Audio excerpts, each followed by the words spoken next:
Vítej v podcastu Vedic Woman. Jmenuji se Harilal Karanath a již 19 let žiju v Indii.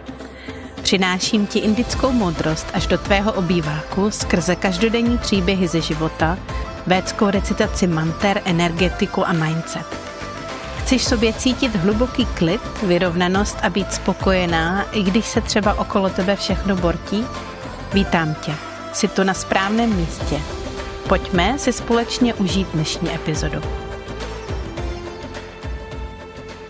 Welcome to the new podcast episode of Vedic Woman, Indian wisdom into your home. And today I have a special guest. It is Harilal Karanath, and it happens to be also my husband. He is an Indian acharya, which means roughly a yoga teacher, yoga wisdom counselor, maybe yoga wisdom coach. And he is the founder of Arsha Yoga Gurukulam Charitable Trust, which was founded in 2002 and was founded with the aim of imparting, spreading the Vedic knowledge, the traditional Vedic knowledge about yoga, Vedanta, yoga therapy, Ayurveda, and healthy living to the broader public. So welcome, Harilji, to this podcast. And our topic today is very practical. If you would write an instructor's manual to happiness, to human happiness, what would it look like according to your opinion? Hello, namaste. Thank you. It's a good question. What we have to apply to be a happy person, or how we can achieve the happy life. Happiness is a state of mind. Happiness you cannot buy from outside. And our happiness not depend on an external object.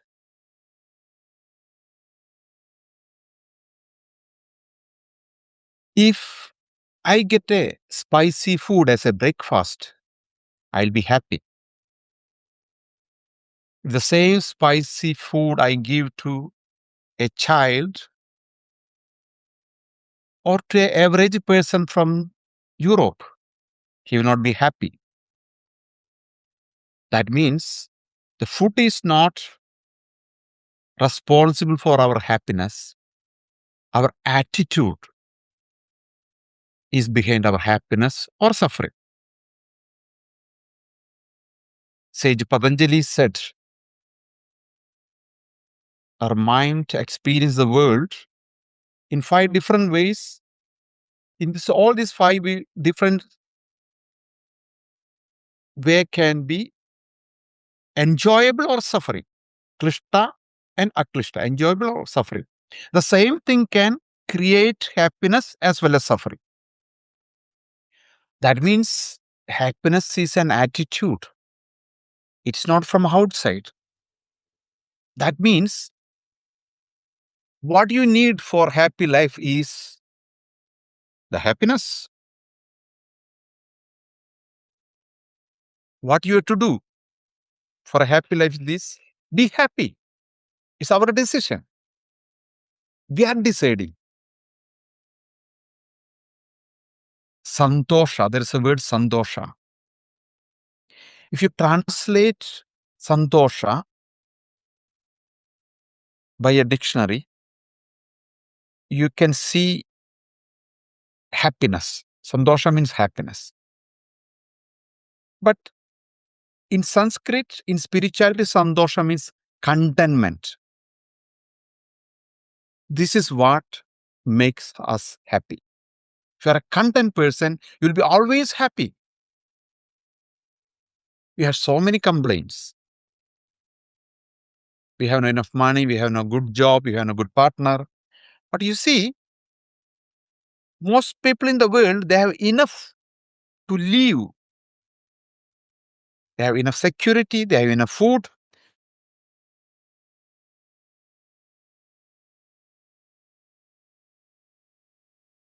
That's enough. That's enough to make a manual for happy life. You might heard the story of Mahabharata. In that, there is a character, Kundi, the mother of Pandavas. The 5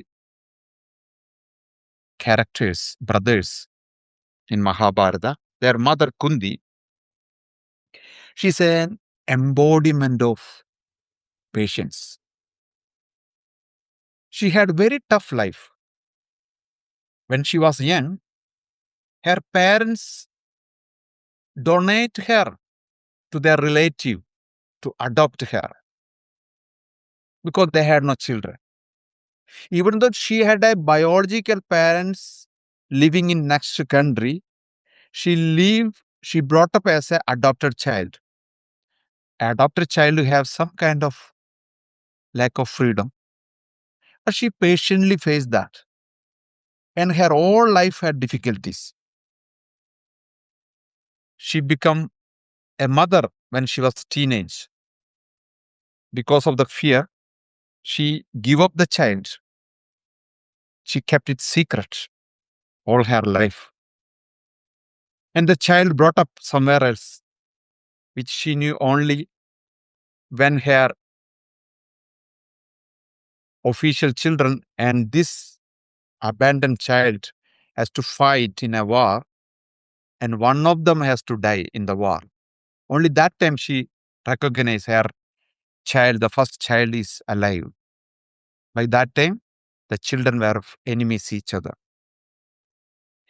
When she married, she didn't have children.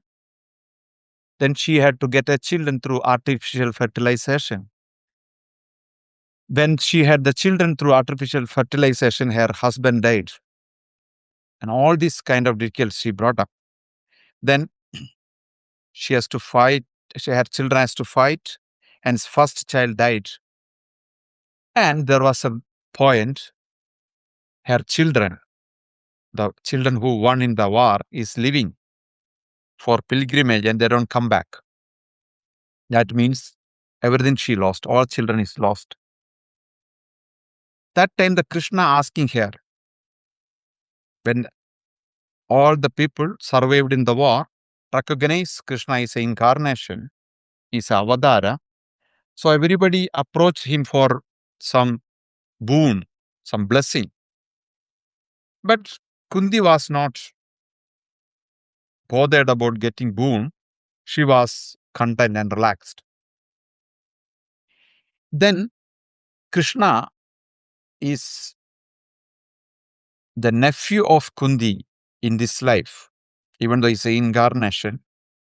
He approached Kundi and asked her, "Oh, auntie, everybody wants so many things, but you are not asking anything." Kundi said, "I don't need anything." But Krishna asked, "But you don't have any wish in this end of the life?" Krishna is bringing something from her mind for the world. Krishna, no. Kundi is content. She is happy. Even though she lost all the children, relatives, she's still content and happy. But Krishna want to bring something out for the benefit of the world. Then Kundi asked Krishna, "If you ask me, I will ask you one thing." And what is that? Give me the strength to recognize what I can change and what I cannot change. And give me the strength to accept what I cannot change and strength to change what I can change. If you look what she meant by this make enough content for a manual for happy life. Recognize what I can change and what I cannot change.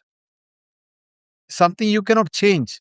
Don't bother about it. Accept it. Be content with that.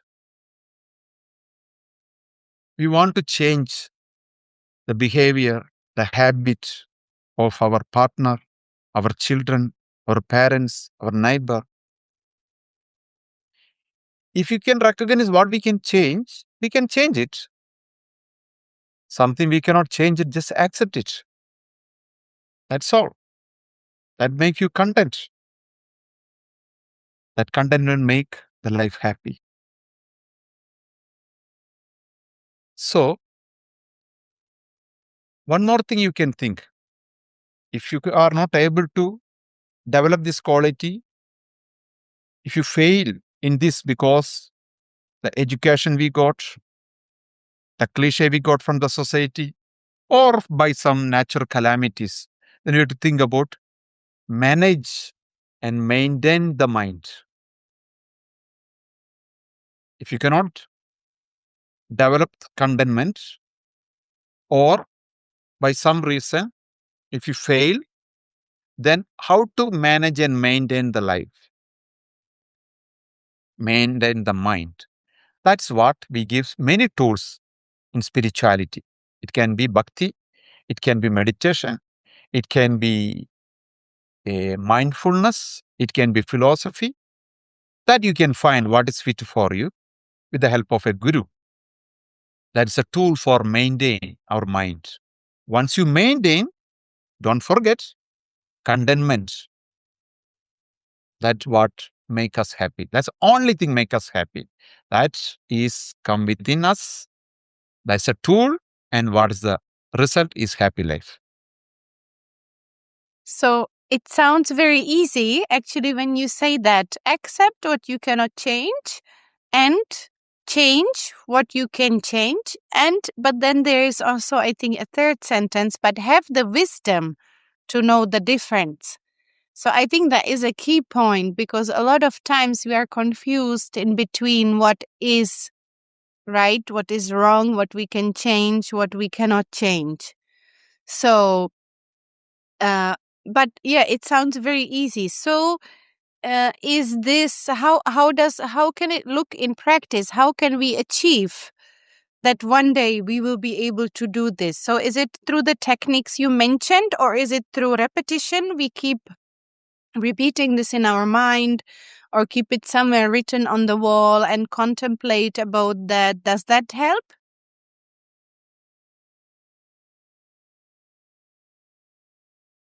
Sage Patanjali and Sage Vyasa through Bhagavad Gita, Sage Vasishtha through Yoga Vasishtha, all they said the practice for success is that Abhyasa and Vairagya. Abhyasa means regular practice. Whatever you practice, select, you have to practice regularly. If it is something you want to change in your attitude, you can write on the board, put it in front of your work table, in front of your dining table, or next to the wall near where you sleep. Before the sleep, you can read that. If it is asana, pranayama, and meditation, do that every day, without failing even in a single day. And Vairagya. Vairagya means detachment. Detachment doesn't mean you dislike something. Be neutral. Develop equanimity towards good and bad. Give up the likes and dislikes.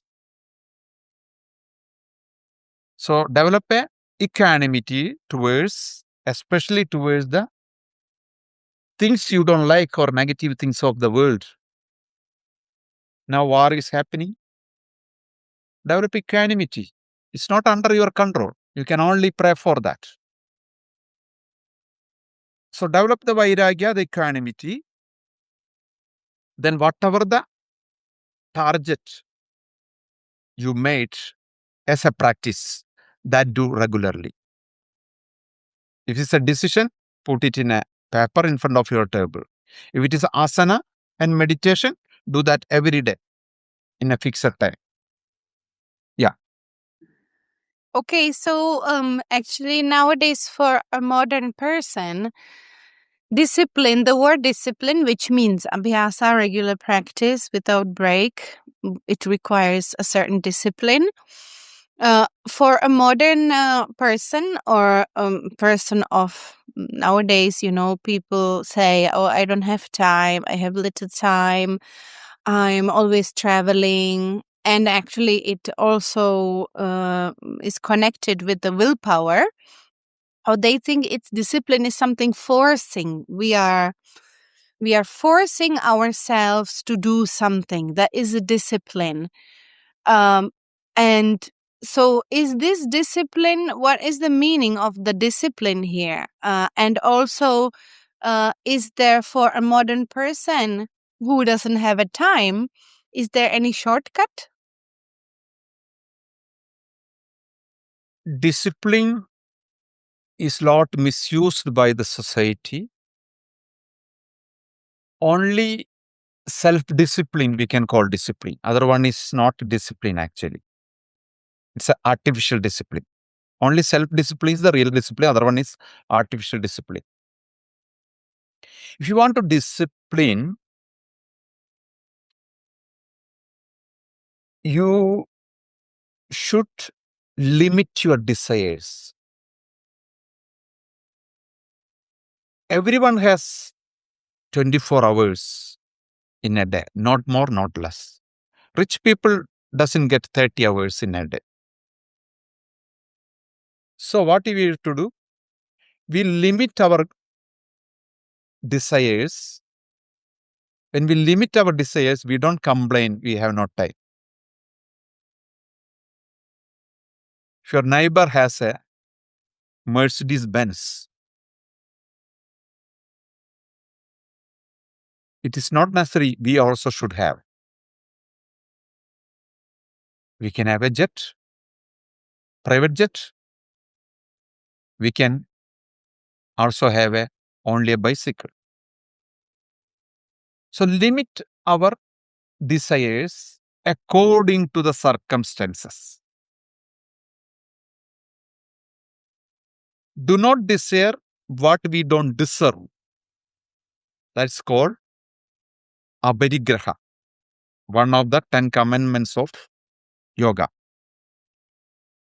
I hesitate to use the term 10 commandments because sometimes commandments implies that somebody forcefully give from the top. It is 10 recommendation if you want to be happy life. So aparigraha means desire only what you deserve. That means limit your desires according to your capacity. That means your 24 hours is enough to manage your day. Yes, very nice. So, last question. Are you happy in your life? I'm happy for my material achievement. I believe that I gain more than I deserve materially. From my desires from past, all what I can achieve myself, I achieved materially. But there are so many things I cannot achieve myself. Sometimes it depends my partner, my children, my family, my parents, my society, my friends, my colleague. There may be I could not achieve everything, but it's out of my hand. So I'm happy with my material achievement, but spiritually, I'm not happy because I am mens manus post time. My greeds, my desires are on my exploring my inner self. It's not a negative desire. Spiritual desires are positive at this stage. In short, I'm happy. Okay, thank you for your honesty about your own life. And what would be the last message to our listening audience on the podcast, which will be mostly women, I guess. But with this topic, happiness in life, happiness in everyday life, because it's not something we achieve maybe, but which we can experience in everyday life, what would be the final short message from you? I remember when I completed my Vedanta course, they asked us to write your future plan. It was like a examination, a assignment. So everybody started writing. I want to leave 2 days early, so I want to write that and give early. So my classmates were talking about they want to start a yoga center, they want to start a ashram, so many ideas. And I was not happy with that answer. I was also thinking the same way, but gradually I found that's not what they meant by. At the end, I wrote, I want to live happy and die happy. I was not sure whether that is enough to write. Maybe they expect a few pages. And I prepared to answer when they ask. I want to say, I want to be happy and content. And I don't want to be a fear about the death. If I have a fear about the death, I cannot die happily. So be happy every moment so that you don't feel you miss something. So you be content. Then you will not have a worry about your death. So be happy so that you can die happily. Okay, thank you for your final message. And I think that is something to think about also for our audience. Live happily, die happily. So if you have any questions to this podcast, please, you can share in the comments. You can ask also Harilalji if you have any questions about him. I will share also the website of Arsha Yoga Gurukulam in case you want to come to South India and stay and practice yoga on a calm beach in Kerala in South India. And this podcast is available on the usual channels on Spotify and YouTube. And if you like this podcast, then subscribe to it or share with your friends. And looking forward to meeting you again next time. See you. Bye-bye. Thank you. Bye-bye.